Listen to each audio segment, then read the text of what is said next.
Bueno, y ahora un tema exclusivo para hablar de Miguel de Cervantes y su Don Quijote de la Mancha. Con el resto de movimientos literarios hemos hablado del movimiento literario y sus autores. Cervantes se sitúa a caballo entre medias entre el Renacimiento y el Barroco, y escribió en los dos periodos. Antes de comenzar el vídeo, no olvidéis suscribíos, darle a like, dejarme en un comentario lo que os ha parecido o futuros vídeos que os gustaría que hiciera, activar la campanilla para que os lleguen las notificaciones y sin más preámbulo, comencemos. Comencemos hablando de la vida de Miguel de Cervantes. Si esto no os interesa, en la descripción del vídeo os dejaré el minuto de cada epígrafe que más os interese. Comencemos hablando de su vida. Nace en Alcalá de Henares en 1547, lo que le sitúa más cerca del Renacimiento de Fray Luis de León que el Barroco de Quevedo. Es anterior a la generación de poetas del 1600.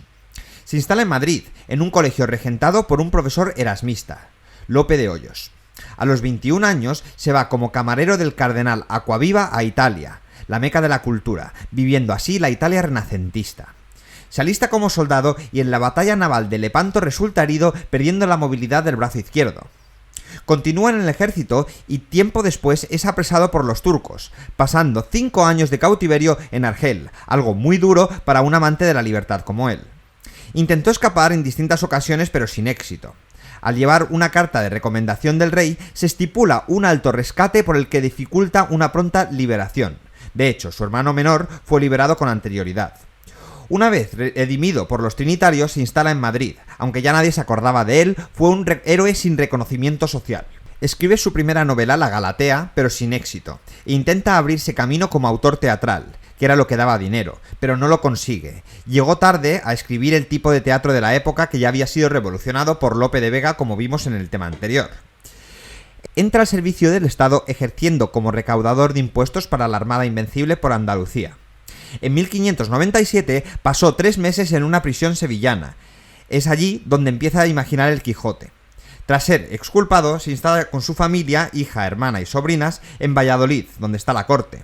Se ve envuelto en un oscuro asunto por la muerte de un hombre en la puesta de su casa y acaba en la cárcel por un breve espacio de tiempo otra vez. La corte se traslada a Madrid y con ella Cervantes.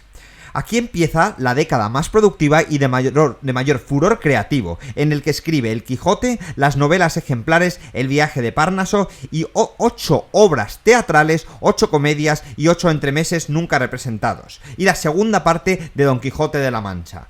Una década más que productiva. Muere en 1616 y un año después sale publicada su novela bizantina El Pérsiles. Su obra empieza y termina con las novelas tradicionales, pastoril y de aventuras, aunque en el medio fue un gran renovador. Como poeta, escribió muchos poemas. Fue uno de los impulsores del romancero nuevo. Compuso numerísimos romances, aunque la mayor parte de su obra se ha perdido. En algunas de sus novelas y obras teatrales inserta algunas composiciones líricas que lo acreditan como poeta, como por ejemplo la canción desesperada en El Quijote. Utilizó los sonetos con estrambote, que son 3 versos al final de los 14 de un soneto. Como dramaturgo, el teatro fue su gran vocación e intentó vivir de ello, pero no tuvo mucha fortuna en esta empresa. Quizá porque Lope de Vega ya había renovado el teatro, que lo hemos dicho anteriormente. Lope ya rompía con la clásica separación en 3 unidades, tiempo, espacio, acción y mezcla de tragedia y comedia, y con la que obtuvo un gran éxito y además publicó multitud de obras, y casi todas fueron un éxito.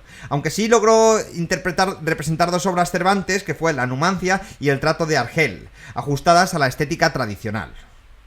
Y ahora la parte más importante, Cervantes como novelista. Fue el gran novelista de su época, aunque no reconocido por sus contemporáneos. Podemos señalar 4 grupos de obras fundamentales. Los primeros son los 6 libros de La Galatea, su primera novela de género pastoril. La segunda serían las novelas ejemplares. El tercero, El Quijote, y el cuarto, los trabajos de Persiles y Segismundo, publicado póstumamente, después de su muerte. Las novelas ejemplares son 12 relatos cortos o cuentos largos sobre cuestiones realistas y cotidianas. En el prólogo, el propio autor se refiere a sí mismo como el primero que ha novelado en lengua castellana. La ejemplaridad de los argumentos hay que entenderla en un sentido moderno. La lección ética sale de dentro, no es la típica moraleja de una fábula. Podríamos dividir en 2 o 3 subgrupos, las más idealistas, que son la española inglesa y la señora Carmelia. Las intermedias entre el idealismo y el realismo, como la gitanilla, la ilustre fregona, el licenciado de Vidriera.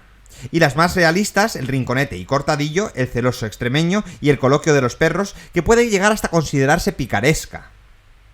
Aunque aparecieron imitadores como Lope de Vega y Tirso de Molina, ninguno tiene comparación con el Cervantes novelista, al que muchos consideran el padre de la novela moderna, que fue redescubierto para el romanticismo por alemanes e ingleses entre finales del siglo XVIII y XIX.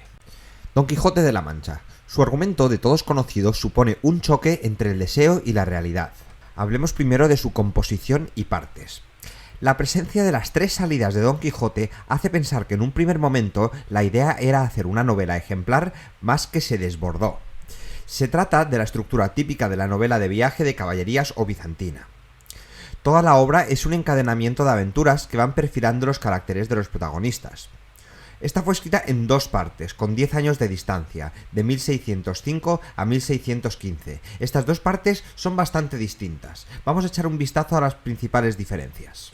En la primera parte hay una gran abundancia de incisos, discursos de Don Quijote, episodios no directamente relacionados con la acción. Incluso una serie de novelas intercaladas de distintos géneros. Tenemos la novela pastoril Marcela y Grisóstomo, también tenemos un relato sentimental de finales del siglo XV, un relato morisco, un relato psicológico a la italiana llamado El curioso impertinente. Hay opiniones que sugieren que estos incisos no son más que un relleno del autor, que en 1605 no había publicado ninguna de sus novelas ejemplares, y encuentra así la posibilidad de darle a conocer. Aunque otras personas lo valoran positivamente, ya que dan autonomía a los propios protagonistas que escuchan estos relatos.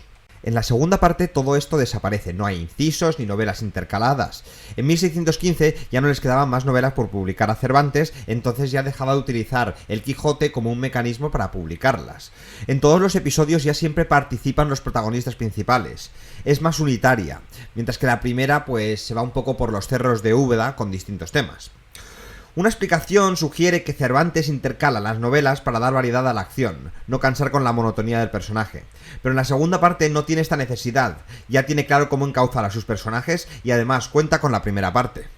Aparte de las ya mencionadas diferencias, otras serían que la primera parte es más cómica, es donde se dan los episodios más conocidos, como los molinos o los rebaños, y mucho más caricaturesca de los personajes españoles de esa época. Sin embargo, la segunda es más profunda, es más melancólica, el propio personaje empieza a dudar de sí mismo y de su locura, y se establecen juegos entre realidad y ficción, con personajes de la España de aquella época y personajes inventados por Cervantes. Las técnicas narrativas. Se trata de un ensayo prodigioso sobre la literatura, poemas y géneros de la época. Se dan muchas conversaciones sobre aspectos literarios, se critica a Lope de Vega y al cancionero. Encontramos muchas citas literarias, muchas parodias, incluso se puede hablar de cierta sociología, distintas interpretaciones de las lecturas publicadas. Se realiza un escrutinio de libros, un repaso de la literatura de la época. Se ve el acierto crítico de Cervantes a la hora de elegir las lecturas. Técnicas novelísticas. En el Quijote, según Torrente Ballester, encontramos un juego de cajas chinas, de muñecas rusas que se meten unas dentro de otras. Cervantes inventa a Alonso Quijano, este inventa a Don Quijote, que a su vez inventa a Dulcinea. Se trata de una creación dentro de la creación.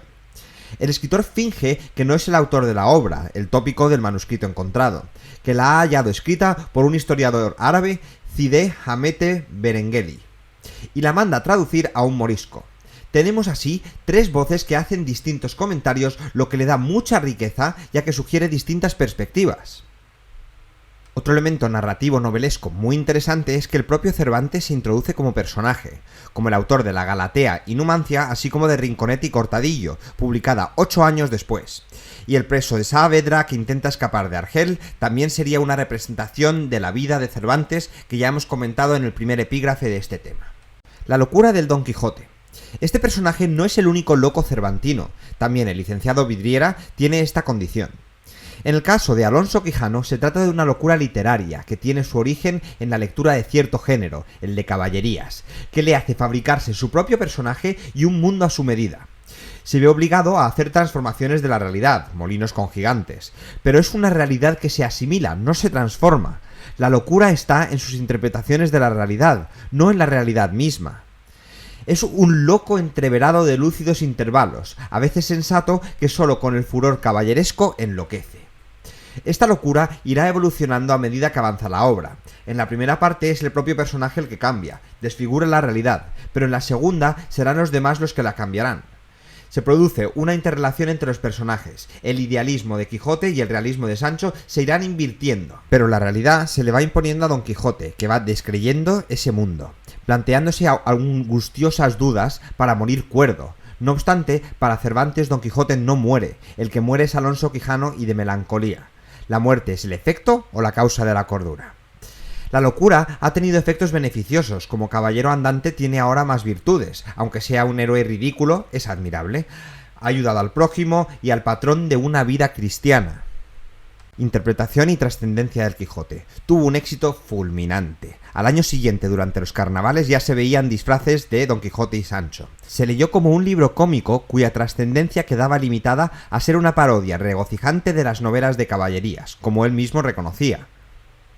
Don Quijote se convirtió en el héroe y símbolo de los románticos, porque tenía ideales como la fe en el sueño, el amor, el ideal de pureza y justicia, personajes marginados, lucha por la libertad y el sentido de la aventura, por lo que no es extraño que los románticos sintieran tanta fascinación con este personaje.